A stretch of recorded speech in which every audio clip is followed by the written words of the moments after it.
Oh, hey guys. Hey, welcome back. It's Biggs.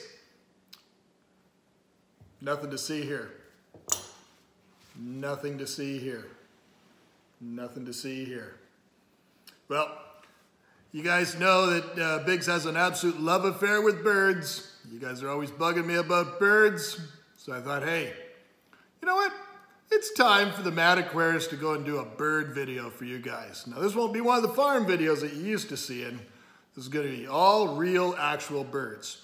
Now, I got to spend some time on one of my trips recently for work with a friend that I haven't seen for a long time. I used to work in the pet trade with her.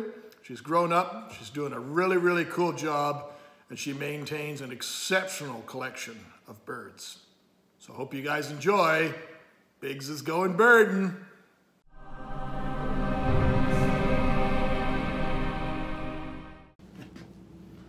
Hey guys, it's Biggs. Welcome back. I told you guys I'm going to have something really different, really out there. You guys know my love affair for birds, so today I got something absolutely special for you guys. So today I'm going to be taking you guys behind the scenes to the Royal Saskatchewan Museum with a friend from many years ago that I used to work with in the pet trade. Her name is Danae Frier, and she is the Curatorial Assistant for Vertebrate Zoology at the Royal Saskatchewan Museum. Here she is in charge of where she assists in all the research and helps and prepares all the specimens for their collection. Now, these collections are absolutely critical to the understanding of the animals and how they work and everything, and her main priority is all the animals of Saskatchewan. So let's get into it. All right, guys, this is Danae. Danae, you got to tell us all about it. I kind of gave just a very brief, poorly chopped up version of who you are. You know, we've known each other for a long time, but it's been, what, about 17 years since we saw each other? Oh, you know? Around that, yeah. Yeah, you look decidedly better than I do, but Danae and I have kind of followed each other and followed each other in the way our career paths have changed. We both worked together in the pet industry, in the exotic pet trade, and then she went on some amazing adventures doing all sorts of stuff, and somehow he ended up now here at the Royal Saskatchewan Museum studying birds. Working with birds anyways, so yeah, no, absolutely. I started off out of high school working at Petland with a really great group of people there. I know there's, you know, sometimes you go into those big pet stores and you get a kind of a mix of people, but I was really lucky to work with some really amazing people who are really into the biology of fish and reptiles, and it really, you know, spurred my passion for biology and wanting to learn more. And so from there I went into biology at the University of Regina, and I was big, so I got to have a lot of really fun adventures. I've worked a lot with the Royal Saskatchewan Museum even as a student. So my first job here was working as a summer student down in Grasslands National Park, studying rattlesnakes, bull snakes, yellow-bellied racers, working with a master's student who was doing a habitat selection study. So that was a lot of fun getting to tromp around there and learn all about Saskatchewan's native snakes. From there, I went on to work on burrowing owls using... That's where the downward spiral started, I'm guessing. This is where it all You went from down. rattlesnakes to birds. It was a really interesting study, though. We worked on their feathers, actually, so feathers that have been collected from burrowing owls over a long time range, and we used deuterium in their feathers, which is a hydrogen isotope, to figure out their migration patterns. So that was really critical for a species that's really not doing well in Canada, unfortunately. From there, I made another big switch, and I started working with Corey Sheffield at the Royal Saskatchewan Museum on my master's, and working on the pollination of a crop called haskap. So looking at, you know, how do honeybees versus wild bees perform as pollinators for this crop. Once I finished that, they just couldn't get rid of me here, so I started on as Curatorial Assistant in Vertebrate Zoology, and here I am. So this is an example of something I might do on a daily basis. Come in and prepare an animal for the collection. So this is a merlin. These are a really common... So that's the specimen, and that's lunch. Something like that. So this guy here is in the middle of being prepped. Merlins are a really common small falcon that are found often in cities. They hunt small birds, so if you're ever walking around the streets and you see a little pile of feathers scattered or a disarticulated wing, that's probably a merlin kill. So they're probably all near me. Because we lose baby chickens and stuff like that, and all you'll ever see is a tuft of feathers. Yep. That'll be them for sure. Merlins are jerks. But so beautiful. So when I'm prepping a specimen, we take a lot of measurements to start off with. Once it's dead and prepped, you know, it might stretch, it might shrink, it might change color, so we have to take all those measurements before we even start. Once I'm ready to skin it, we take out the body. So this is the body of the marlin that's already been dissected out. I always think it's funny that, you know, no matter what the type or size of bird, it still kind of just looks like a chicken, like you can imagine that, you know, turning on a spit. Oh, I can. I can imagine that literally about any bird. Absolutely. So once the body's out, you know, we take out the eyeballs, we take off a lot of the extra muscle and stuff, and then it gets stuffed. Are the parts that you harvest, like the carcass part, not the other part, is this part usable once it's gotten past to this stage? Like, do you use the eyes for study in any way, or? We do take tissue samples. Okay. So one of the big things in museum studies now is people will do DNA analysis. So we will take different tissue samples, liver, heart, muscle, and that goes into an ultra cold freezer at -80, and then it just sits there until someone you know, requests it for analysis. Okay. So nothing's ever wasted. That's good. Yeah, exactly. And we also do things like, you know, look at stomach contents and figure out the sex and different kind of things. Sometimes we find really cool parasites inside, which is one of my favorite things. Kind of gory, but it's always nice to, you know, get a bonus specimen out of a bird.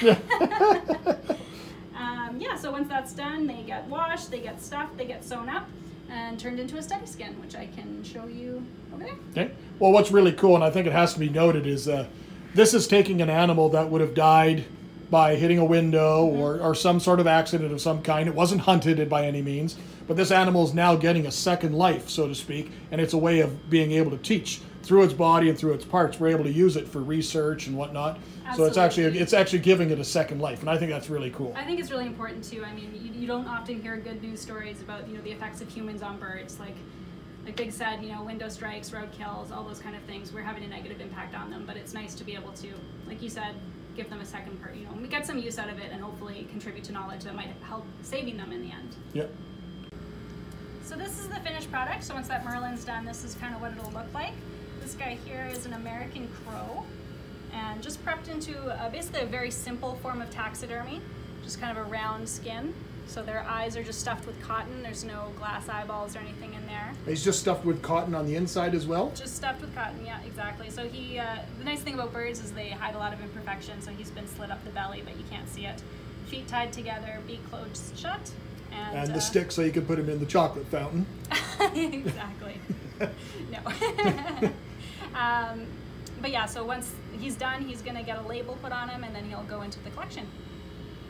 These guys here So all the pins are really just to hold them in a certain set position. Exactly. Okay. So they start out, you know, wet and pliable, and then as they dry, you want to dry them into the position that you want. So that's what the pins are for.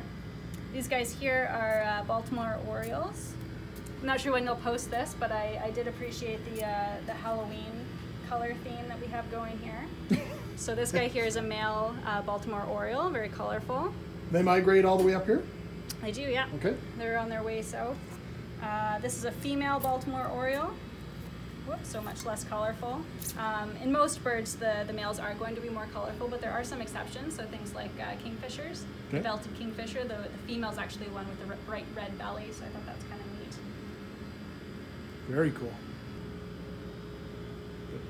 So a lot of times we get in specimens that the skins aren't in great shape. Maybe they've been rotting on the side of the road for a little while, or they were, you know, significantly damaged when they died. We can still make use of them. So if they're not good enough for a study skin, we can make a skeleton out of them.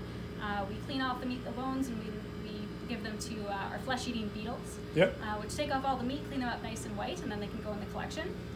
This particular individual was quite interesting. So this is a bald eagle that was brought to us by a conservation officer.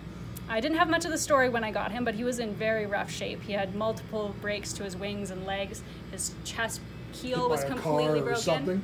Well, so what I figured out, as I'm dissecting it, I actually noticed he had a shotgun wadding stuck in his shoulder, like he'd been shot. He'd been broken all over. Which is illegal. That's an illegal animal. So what I think happened, absolutely you can't shoot an animal. What I think happened is this animal was actually electrocuted, and the CO then euthanized it because it was suffering so badly on the ground, so shot at point blank range with a shotgun to put it out of its misery. Hence why the slug would still be in it. Yeah. But the interest doesn't end there. So this bird actually, you know, despite his horrible end, you know, electrocuted, shot, he actually lived most of his life, or a significant portion of his life anyways, missing the back toe on one foot and the entire foot of the other leg. And the wounds were completely healed. And I think that's just incredible that an animal can live with such injuries. Yep. It was in very especially good an animal condition. that's like this, that needs those claws not only for perching up high, but also for clutching its prey. Exactly. So I think he must have been living mostly on, you know, things like roadkill or carcasses that other things had taken out, because it wouldn't have been able to hunt. But I thought this was very neat to be able to clean the skeleton and then look and see what the bones look like. So this is the bottom of the leg. So you can see this is where the toes would have come off here. So this is basically the foot bone, and then the toes would come off here. You can see the back toe where it was missing. It's all damaged. And this foot is just completely been amputated there, and yet the animal was still able to feed and thrive and live. And it just goes to show, you know, nature isn't always pretty, but they do what they got to do to survive. We find a way to adapt. Yep. And that's one of the things I love most about this job is, you know, learning not just about them in death, but to, you know, learn a little bit of what their lives were like. So these look like model kits. Do you sell these in the gift shop at the museum? No, we don't. People actually ask me that quite a bit, is, you know, do we ever articulate skeletons? For our purposes, once you've articulated a skeleton, it's hard to take an individual bone and study it, so we just leave them all in pieces, and that way they're easier to measure and manipulate and all that kind of thing. If we do unless you're doing it specifically for a museum display. Absolutely, and in that case, there are, you know, companies that sell articulated skeletons, so we don't do a lot of that in-house. All right, guys, what'd you think about that? I think that was pretty darn cool. I think she leads a pretty fascinating life. Now, birds is only one small facet of what you do. You've been showing me all sorts of stuff about mammals and everything like that. So maybe we'll do a video down the road where we'll showcase all the higher vertebrates and stuff and some of the different animals and Danae's work with that. But Danae, thank you so much. Anything you want to say in parting? Just thanks for coming. It's always great to be able to showcase all the stuff that goes on behind the scenes at the museum. And if anybody wants to follow your adventures and see the stuff that you do behind the scenes, absolutely, you can follow me on Instagram at Danae.dissected. So I'll put a link up for that, guys. So as always, thank you, my friend. Thank you. So until we see you next time, everybody, take care, stay safe. Cheers.